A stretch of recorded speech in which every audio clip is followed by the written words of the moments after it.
ये पाठ तृतीय के होम साइंस प्रथम का एक टॉपिक प्रतिस्थापन का नियम, जो कि उपयोगिता के कंटिन्यूशन में ही है, उसके बारे में आज अपन जानकारी लेंगे।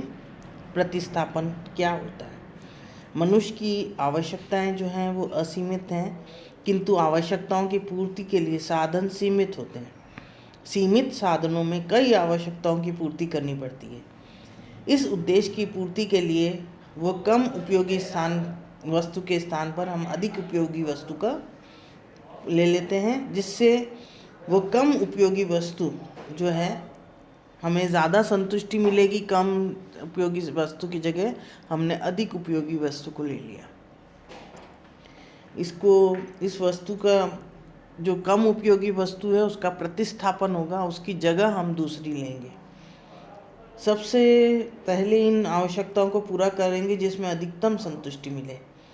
अच्छा, इसके अर्थात इसमें तीव्र आवश्यकता को सबसे पहले पूरा करेंगे। आवश्यकता जिस प्रकार संतुष्ट होती जाती है, तीव्रता कम हो जाती है। एक स्थिति ऐसी आती है जब वस्तु की आवश्यकता की पूर्ति की अपेक्षा किसी दूसरी आवश्यकता को संतुष्ट करता है। इस प्रकार ये कम उपयोग वाली वस्तु के स्थान पर अधिक उपयोग वाली वस्तु को प्रतिस्थापित करते हैं। उदाहरण के लिए, अगर हम केले, सेब, अमरूद वगैरह सब फल लाएं, अगर हो सकता है किसी को केले ज़्यादा पसंद हो, पर एक या दो केले खाने के बाद वो उसकी संतुष्टि मिल गई होगी। अगर हम उसको एक केला, एक सेब, एक संतरा, वो अमरूद ऐसा देंगे तो शायद उसको ज़्यादा संतुष्टि मिले बमुकाबले 5 या 4 केले खाने के। तो उसको इस तरीके से ये प्रतिस्थापन कहते हैं इसे। अगर हम इसकी परिभाषा दें तो किसी भी एक आवश्यकता की पूर्ति न करके उसके स्थान पर किसी अन्य आवश्यकता को पूरा करना के बताने वाले सिद्धांत को प्रतिस्थापन का सिद्धांत कहते हैं।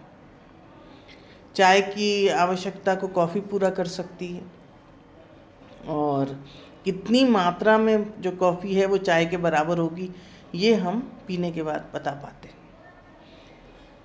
इसको लॉ ऑफ इक्यू मार्जिनल यूटिलिटी या लॉ ऑफ सब्स्टिट्यूशन भी कहते हैं।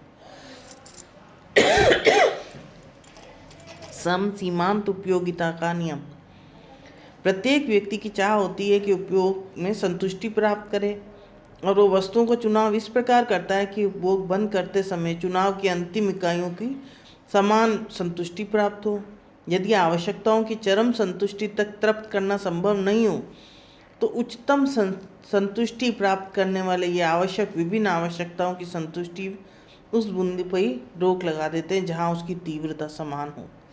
मतलब हमें जहाँ ऐसा लग रहा है कि ये सभी बराबर हो गए हैं, वहाँ पर हम उस संतुष्टि को स्टॉप लगा देंगे और उसकी उतना ही उपभोग करेंगे।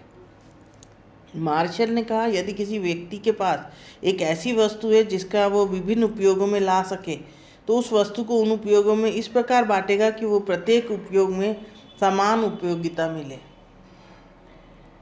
व्यय करने में उचित ढंग से अपनाने के कारण इस व्यय के सिद्धांत को भी कहा जाता है इसे।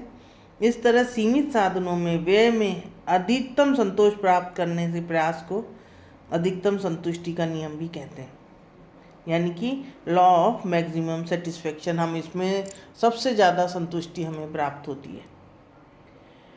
प्रोफेसर स्टोनियर के हिसाब से यदि उपभोक्ता अधिकतम संतुष्टि चाहता है तो प्रत्येक वस्तु के मुद्रा में सीमांत महत्व उसकी कीमत के बराबर होना चाहिए।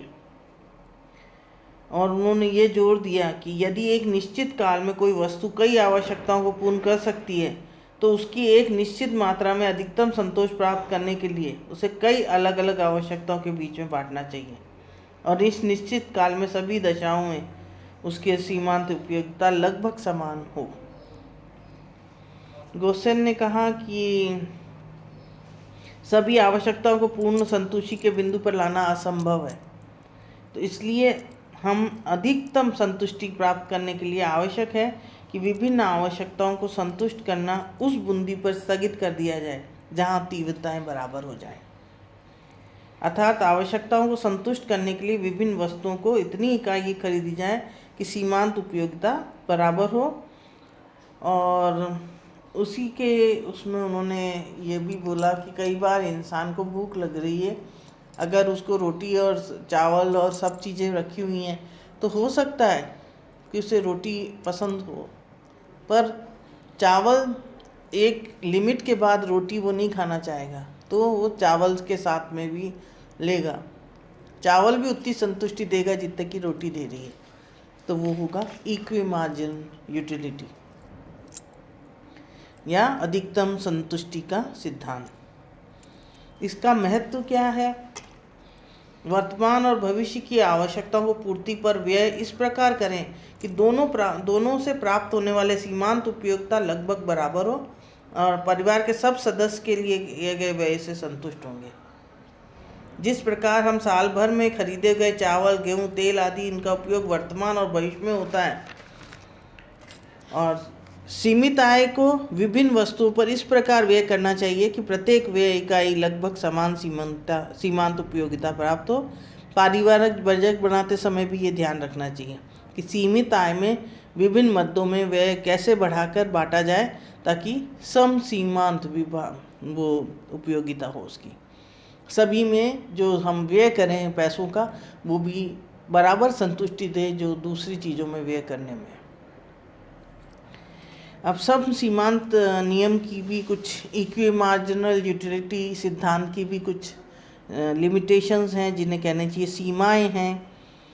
कई जगह वस्तु विभाज्य नहीं होती है तो हम उसको बांट नहीं पाते हैं। वस्तुओं की सीमित पूर्ति, कई जगह वो उपलब्ध नहीं हो पाती है, हम ला नहीं पाते हैं उनको। उपभोक्ता की अज्ञानता, कई बार हमें पता ही नहीं होता कि इसका सब्स्टिट्यूट ये हो सकता है या प्रतिस्थापित इससे किया जा सकता है। हमने स्वाद ही नहीं लेके देखा तो हमें क्या पता चलेगा कि क्या है। कई बार लीची और स्ट्रॉबेरी दोनों ही अलग अलग चीज़ हैं, पर हमें लगता है कि बस हमें स्ट्रॉबेरी की तरफ ही जाना है तो हम स्ट्रॉबेरी ही खाते हैं। हमने कभी लीची नहीं चखी तो हमें पता ही नहीं है उसका स्वाद, तो हम तो स्ट्रॉबेरी पे ही डिपेंडेंट रहेंगे। आदत, रीति रिवाज, फैशन, ये सब भी परिवर्तित होते जाते हैं, तो वो उसके हिसाब से भी चेंजेस आ जाते हैं। अधिकतम कुल उपयोगिता अधिकतम संतुष्टि का पर्याय नहीं है। अगर हम अधिकतम कुल उपयोगिता लेते हैं, हो सकता है कि 5 नंबर कम आए हों उसके, पर वो ज़्यादा संतुष्टि प्रदान करे बहुमुकाबले दूसरी चीज़ के, तो वो उस पर भी डिपेंड करेगा। ये नियम पूरक वस्तुओं पर लागू नहीं होता, जो कॉम्प्लीमेंट्री चीज़ें हैं उन पर ये लागू नहीं होगा। इसी तरह price of goods is not fixed, वस्तुओं का मूल्य में भी अस्थिरता आती रहती है, कोई चीज़ निश्चित नहीं है। कई बार हम ये सोचते हैं कि ये चीज़ हमारे को इतने में मिल रही है, ये सही है, पर हो सकता है कि वो रेट जो है वो वापस ना आए, तो हमें ये लगे कि अगर 700 में ये पर्स खरीदती तो वो तो ठीक था, पर अब 1000 में ख़रीदना है तो वो मुझे बराबर संतुष्टि नहीं दे पा रहा है। तो ऐसी भी कंडीशंस कई बार कई जगह आती हैं। शॉपिंग करते हैं सूट के हिसाब से, तरह तरह के एग्जाम्पल्स हैं इसके लिए। फिर आता है आपका पोस्टपोनेबल गुड्स, यानी कि विलंबित वस्तुएं। विलंबित वस्तुएं क्या होती हैं? वे वस्तुएं जिनका उपयोग कुछ समय के लिए टाला जा सके, विलंबित वस्तुएं कहलाती हैं। व्यक्ति की आवश्यकताएं अनंत होती हैं और उसके पास उसे पूरा करने के लिए उपलब्ध साधन जो हैं वो सीमित होते हैं, और परिणाम स्वरूप वो सभी आवश्यकताएं एक साथ संतुष्ट नहीं कर सकता। इसलिए कम महत्वपूर्ण आवश्यकताओं के भविष्य में पूरा करने के लिए टाल देता है। ऐसी वस्तुओं को विलंबित वस्तुएं कहते हैं। विलंबित वस्तुएं क्या हैं? विलंबित वस्तुएं वो वस्तुएं हैं जिनको कि हम कुछ समय के लिए टाल देते हैं क्योंकि हम उसकी वो आवश्यकता पूरी नहीं कर पाएंगे। ऐसी अनंत है आवश्यकताएं, तो साधन सीमित हैं, या हम उनको ये सोचते हैं कि बाद में पूरी कर लेंगे, इस बार ये नहीं ला पाएंगे। जैसे अक्सर बजट में होता है, अगर हमारा बजट जैसे कपड़ों का या जो ख़त्म हो गया तो हम सोचते हैं अब नेक्स्ट टाइम ख़रीदेंगे जब कपड़े ये ख़रीद लेंगे, अभी ये रहने देते हैं। तो उसी तरीके से और भी कई चीज़ें हैं जो ज़्यादा महंगी होती हैं, कीमती होती हैं, तो हम सोचते हैं कि नहीं, ये जेवर बनवाने की जगह ये जेवर बनवा के ही संतुष्टि प्राप्त कर लें, क्योंकि ये जेवर बाद में बना लेंगे जब पैसे होंगे, या मकान तब खरीद लेंगे जब पैसे होंगे, अभी प्लॉट लेके नहीं खरीद सकते। ये सब ये सभी विलंबित वस्तुएं कहलाई जाती हैं। इसी तरीके से प्रतिस्थापन या स्थापन वस्तुएं, जो वस्तुएं जिनका उपयोग किसी अन्य वस्तु के बदले में किया जा सके, उसे प्रतिस्थापित वस्तुएं कहते हैं। जैसे चाय के स्थान पर कॉफ़ी और आम के स्थान पर केला, तो ये सब चीज़ें प्रतिस्थापन कहलाती हैं।